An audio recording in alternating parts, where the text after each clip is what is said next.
Hello and welcome back to the channel, everybody. I'm Epic John, and today's review is going to be on the 88 overall AKA player Rob Gronkowski. Full disclosure, I wanted to love this card, just from the get-go. I'm a little biased. I am a die-hard Patriot fan, and so when this card was coming out, I was like, oh my gosh, it's perfect. But beyond that, 86 speed, 87 release, and then, of course, you have the really high run block, the 87 run blocking. Having this guy out there is like having another offensive lineman. If you go back and watch my Kittle review, you know how I feel about the high speed, high run blocking tight ends. This guy is in a class all by his own. It's not even fair to compare him to other tight ends. I think a really good comparison for this Gronk card is actually someone like Calvin Johnson. That's like the next comparison for this card. If you compare him just to other tight ends, he just blows them away. They're either too slow or too small or don't have the run block. But without further ado, let's get into some highlights and talk about things this card does exceptionally well. Nice run there, gets him down to the 6-yard line.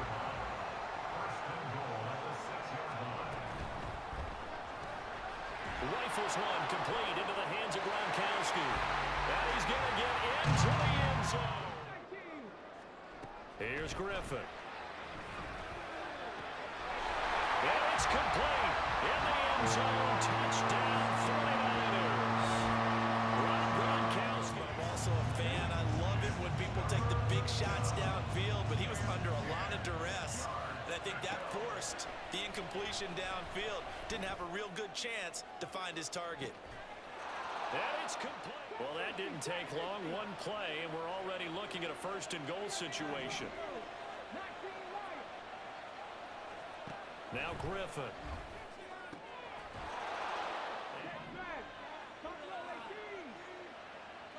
One thing to look for during all these highlights is where Gronk is lighting up. A lot of the times I had him at wide receiver out wide because my opponent kept running press man. You cannot press Gronkowski. He will destroy. Furthermore, you can't press George Kittle either. So what I did is I put Gronk in the same exact role that I had George Kittle in. Now, the only time he actually plays like a true tight end is if I've been playing my opponent for a while, it's a bit of a grudge match, hard to move the ball, and I need to switch some stuff up, then I'll move around my guys' positions to try to throw my opponent a different look. Also, in single back formation, Gronk is at tight end. That gives me a huge advantage, though, because it's almost like having another offensive lineman.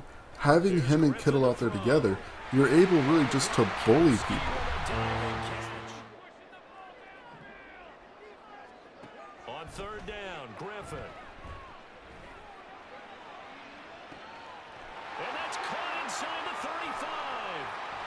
I tried to tiptoe the pylon, but they're going to say These guys catch the football, make big plays downfield. In the old days, we wanted them to block. Now coaches want them to catch the football first.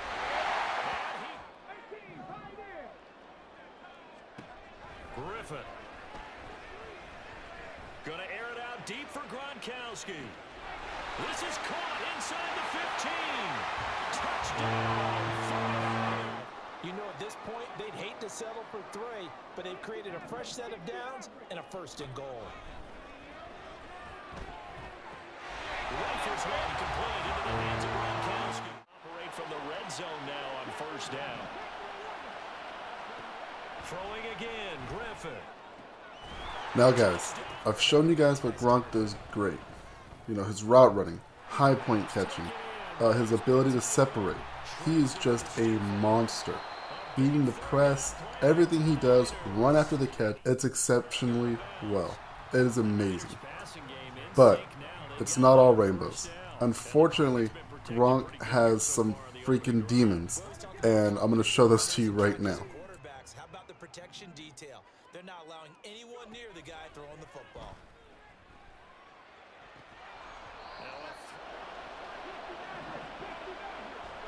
On third down, Griffin. And this is going to be dropped.